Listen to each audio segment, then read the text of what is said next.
Olá, sejam muito bem-vindos a mais um estudo da Palavra de Deus.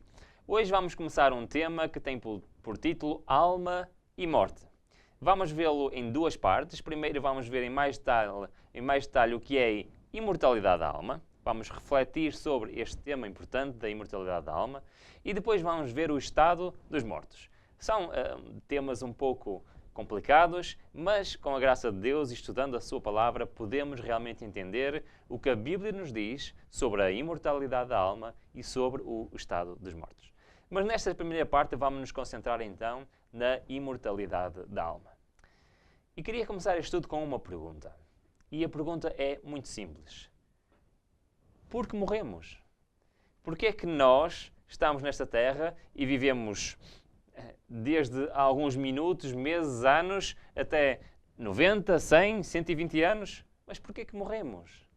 Sabem, a Bíblia tem-nos realmente resposta para isto. E a resposta encontra-se em Romanos 6, 23, que nos diz o seguinte: porque o salário do pecado é a morte, mas o dom gratuito de Deus é a vida eterna, por Cristo Jesus, nosso Senhor. Então, basicamente, nós morremos porque somos pecadores. É tão simples quanto isso. E todos nós somos pecadores.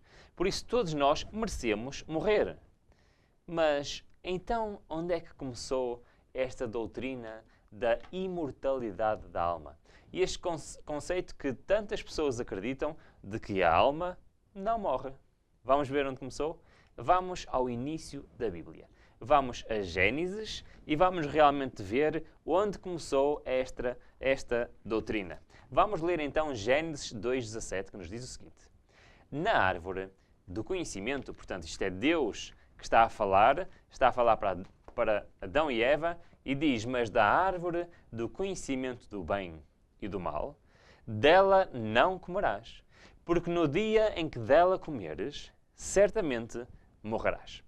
Isto foi então o que Deus disse a Adão e Eva. Mas Satanás, Lúcifer, tinha uma versão diferente.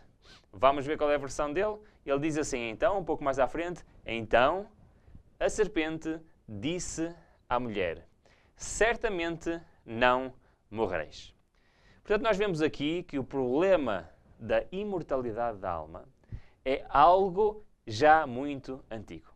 Já em Gênesis, nós vemos realmente aqui Deus a dizer que Adão e Eva morreriam e Satanás a dizer que certamente não morreriam. Mas quem é que estava correto? Com muita tristeza, Adão viu, pouco mais tarde, quem tinha realmente razão. Viu isso mesmo com a perda de um dos seus filhos. Em Gênesis 4:8 diz-nos o seguinte: e falou Caim com seu irmão Abel. E sucedeu que, estando eles no campo, se levantou Caim contra seu irmão Abel e o matou. Pela primeira vez, Adão e Eva ficaram a saber o que era a morte. Sabem, até hoje, já passaram tantos anos, já tantos seres humanos viveram e morreram. Mas ainda hoje nós não estamos preparados para aceitar a morte. Porque nós não fomos feitos para morrer. E nós fomos feitos e está em nós a vontade de viver e viver eternamente. E de facto, Adão e Eva aqui tiveram pela primeira vez o vislumbre, a sensação, verem exatamente pela primeira vez a morte. Quem é que tinha razão então? Deus tinha razão. E se nós formos a ver, Satanás disse a Eva: certamente não morrereis. Deus disse que certamente morreriam se pecassem. Quem é que tinha razão? Hoje em dia nós vemos quem tem razão, não é? Adão e Eva não estão aqui, não estão presentes neste planeta. E por isso Deus tinha razão. E é por isso que em Gênesis 5:5 diz o seguinte: e foram todos os dias que Adão viveu, 930 anos, e morreu. Então vemos realmente que Deus tinha razão. Mas é interessante que, se nós recuarmos um pouco atrás e voltarmos a Gênesis capítulo 2, nós temos um vislumbre então do que é a vida. o que é a vida. Porque nós vemos que morremos, é uma realidade bíblica, todos nós sabemos que morremos, não precisamos de ir à Bíblia para saber isto, porque todos nós na nossa vida, no nosso dia-a-dia, vemos esta situação, a situação da morte, que faz parte do nosso mundo neste momento. Mas o que é estar vivo? A Bíblia diz-nos em Gênesis 2:7 o que é estar vivo. Diz assim: E formou o Senhor Deus o homem do pó da terra, ou seja, da matéria deste mundo, e soprou em suas narinas o fôlego da vida. E o homem foi feito alma vivente. Então nós temos aqui uma fórmula, ok? Temos uma fórmula, temos o pó da terra, que foi formado por Deus, foi-lhe acrescentado o sopro, ou seja, o fôlego da vida, e diz-nos o texto que foi feito então uma alma vivente. Então a fórmula da vida qual é? A fórmula da vida é esta: pó da terra, seja o material, mais fôlego de vida, ou seja, o espírito, igual a alma vivente. Eu, tu, somos uma alma vivente. Isto é muito importante. Nós não temos uma alma, nós somos uma alma vivente.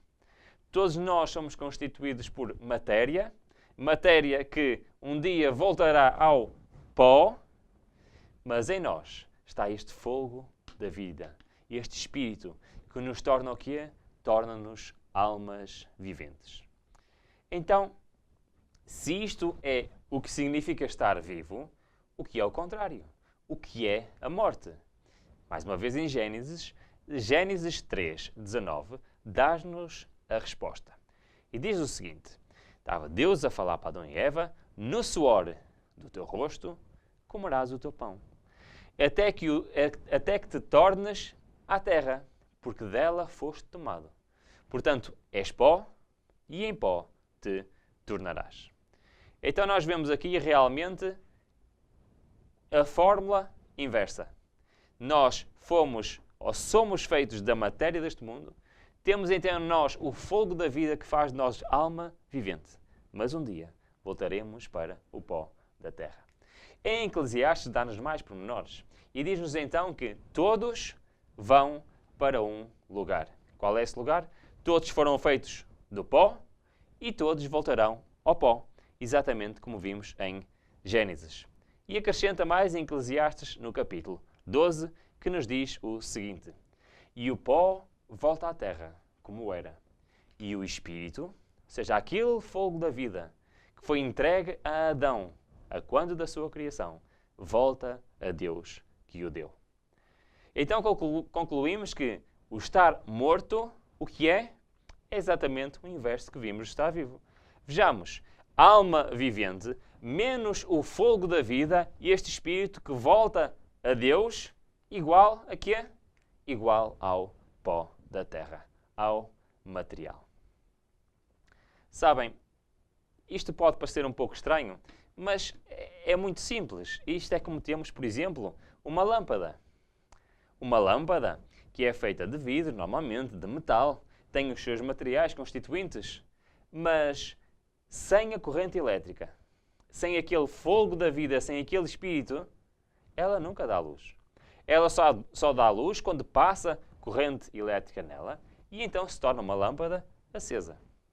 Sem essa corrente elétrica é apenas um bocado de vidro, um bocado de plástico, um bocado de metal. E assim somos nós. O nosso corpo é o material de que nós somos feitos. Mas sem este fogo da vida, somos apenas matéria. E é por isso que quando nós morremos, a matéria volta ao pó, mas o nosso espírito, o nosso fogo da vida, volta para Deus. Mas agora surge a pergunta: para onde vamos depois da morte? É que, como vimos no Éden, Satanás disse que não morreríamos. E essa mesma ideia é agora partilhada por muitas religiões, dizendo que depois da morte vamos para o céu, ou então vamos para o inferno, ou mesmo a outros lugares. Outra versão é que reencarnamos num outro corpo, de uma pessoa ou de um animal, ou até mesmo ficamos na Terra presos, flutuando numa outra dimensão. No entanto, isto não é uma doutrina bíblica. Na Bíblia nós vemos que somos uma alma vivente. E não temos uma alma, mas quando morrermos, essa alma deixa de existir. Mas vamos ver na Bíblia realmente se é assim. Vamos ver então como isto funciona. E o primeiro passo para nós compreendermos isto é termos a seguinte noção. É que apenas Deus é imortal. Vou repetir. Apenas Deus é imortal. Onde encontramos isto? Vamos ver. 1 Timóteo diz-nos o seguinte. Ora, o Rei dos séculos, imortal, invisível, ao único Deus sábio, seja honra e glória para todo sempre. Amém. Então vemos aqui, de facto, que Deus é o quê? É imortal. Mas eu disse não só que Deus é imortal, disse que apenas Deus é imortal. Vamos ver?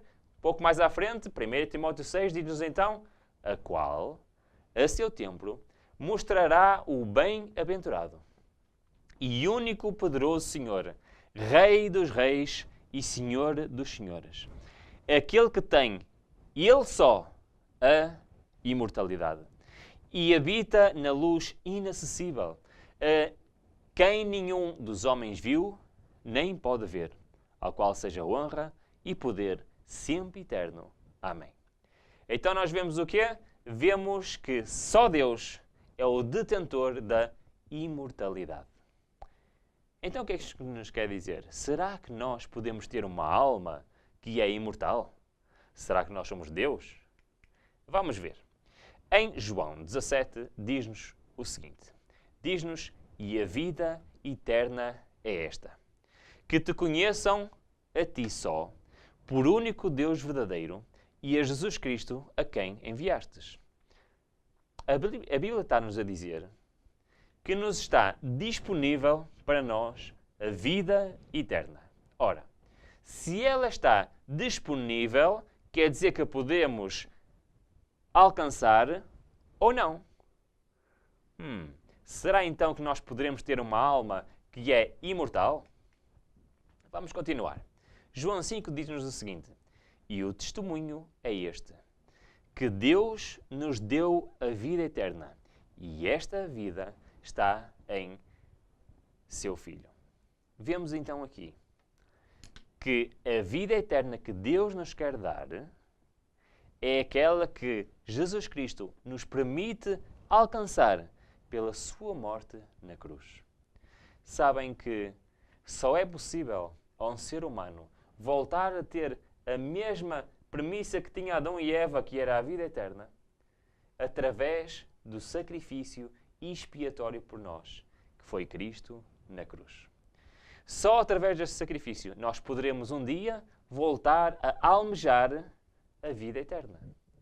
Então nós vemos que a vida eterna é algo que Deus nos quer dar.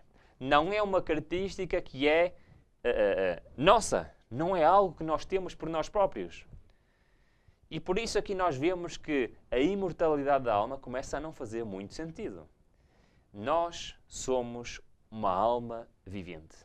E por isso, eventualmente, quando nós morremos, também, aquilo que dizem que é a nossa alma imortal, também morre.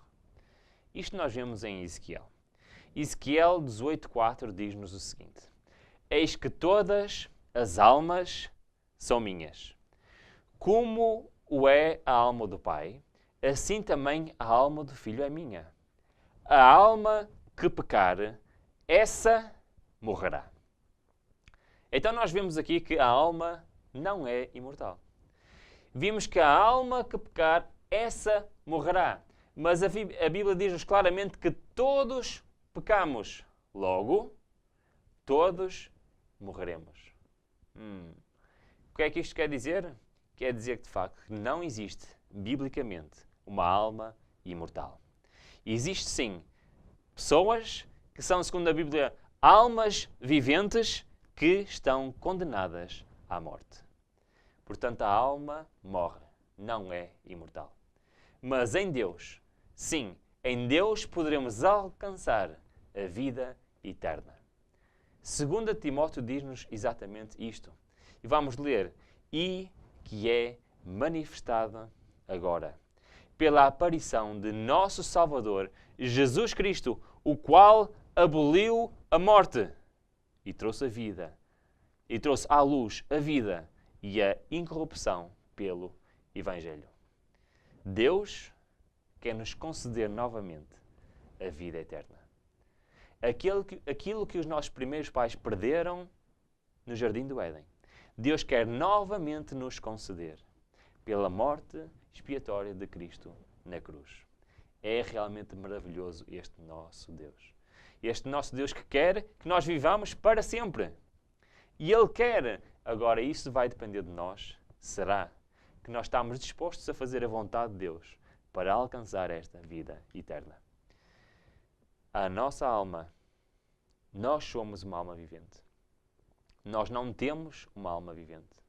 E a doutrina da imortalidade da alma, como vemos, é contrária àquilo que está escrito na Palavra de Deus.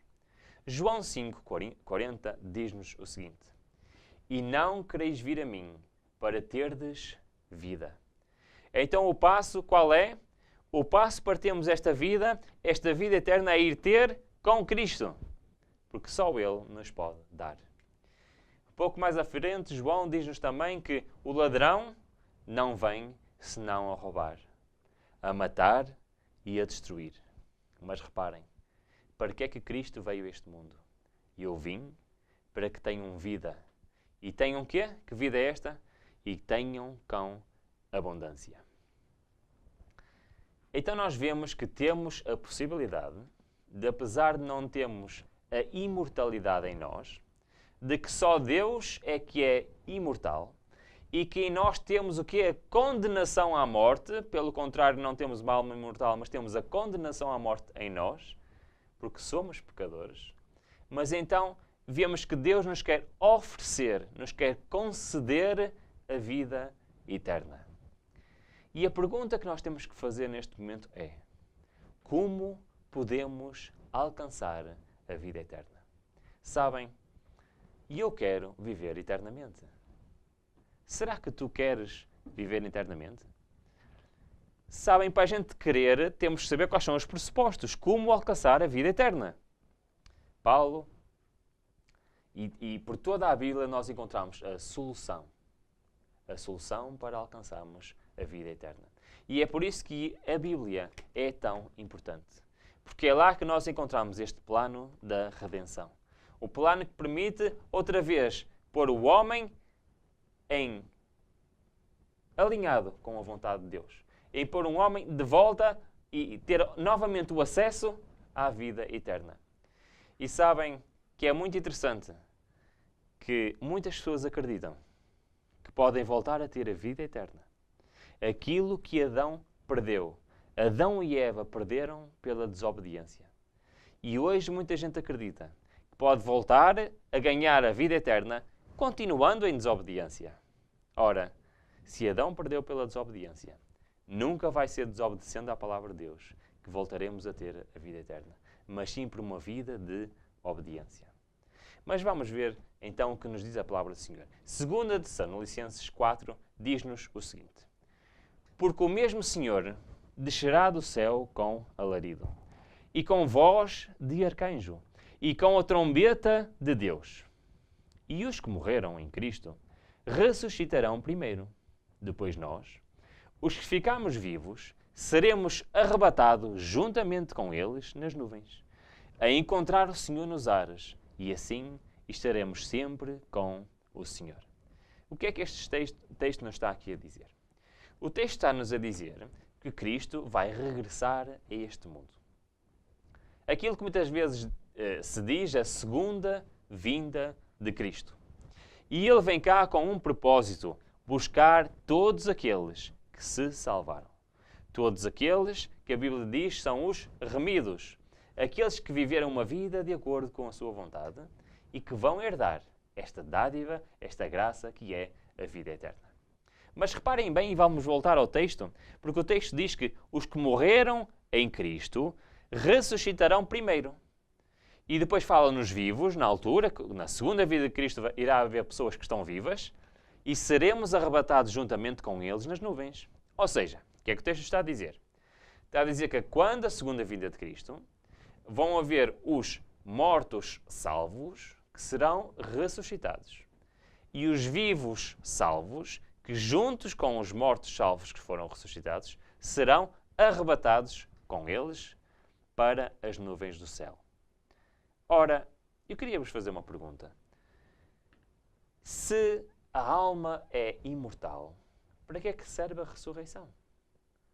Se nós um dia, na segunda vinda de Cristo, todos aqueles que morreram no Senhor vão ser ressuscitados, se eles tivessem alma imortal, eles continuavam vivos.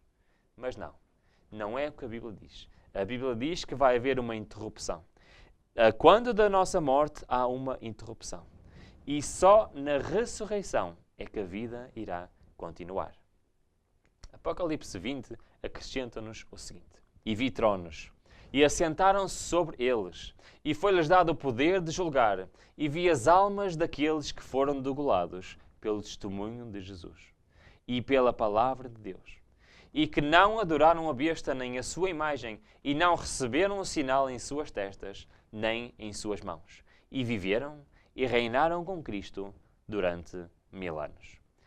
Então, este texto vem-nos em continuação do que estávamos a ver, ou seja, após a segunda vinda de Cristo, vai haver o quê? Um período de 1000 anos. E esse período de 1000 anos tem um objetivo.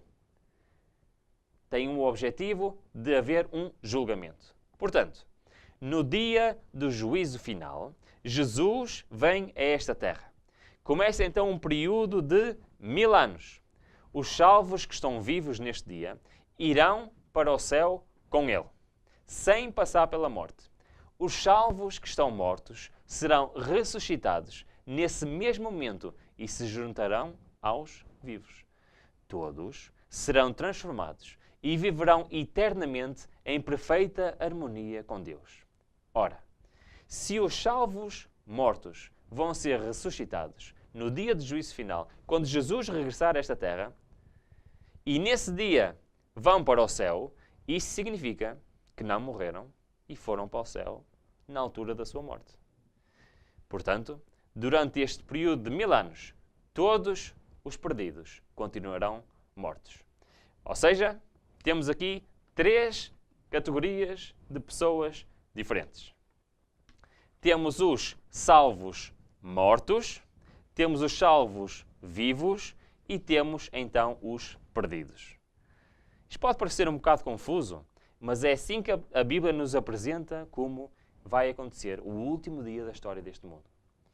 Temos um grupo de pessoas que estão salvas, mas que ainda estão vivas. Temos toda a história, desde Adão e Eva até hoje, de todos aqueles que se salvaram e que estão mortos. E estes 2 grupos, neste dia, irão então para o céu. Enquanto nesta terra ficarão todos os outros perdidos, mas ficarão então adormecidos. É interessante que, se neste dia os salvos vão para o céu, isto quer dizer que quando nós morremos, não vamos para o céu. O texto continua e dá-nos um pouco mais de pormenores. Mas os outros, mortos, não reviveram, que estávamos a dizer, até que os 1000 anos se acabaram. Esta é a primeira ressurreição. Bem-aventurado e santo aquele que tem parte na primeira ressurreição. Sobre estes não tem poder a segunda morte, mas serão sacerdotes de Deus e de Cristo, e com ele reinarão 1000 anos. E reinarão com ele 1000 anos. Então nós estamos aqui a ver que após estes 1000 anos, todos esses perdidos mortos serão ressuscitados, juntamente com Satanás e com os seus demónios, e irão ser destruídos para sempre, naquilo que a Bíblia chama o lago de fogo, ou o inferno. É muito interessante que, nesta altura, após os 1000 anos, quando houver uma nova ressurreição, vemos então que o julgamento de Deus irá ser uma realidade.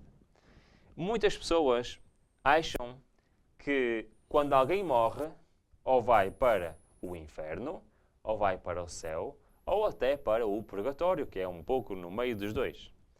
Mas a Bíblia diz-nos que quando da segunda vinda de Cristo, os salvos vão para o céu. E depois diz-nos que 1000 anos depois, só aí irá haver a destruição. A destruição final do pecado, a destruição final de Satanás e a destruição final daqueles que não quiseram fazer a vontade de Deus. E é por isso, e para nós percebermos o que é o inferno, o que é este lago de fogo, que temos que ir a Apocalipse. E no capítulo 20, 14, nos explica direitinho.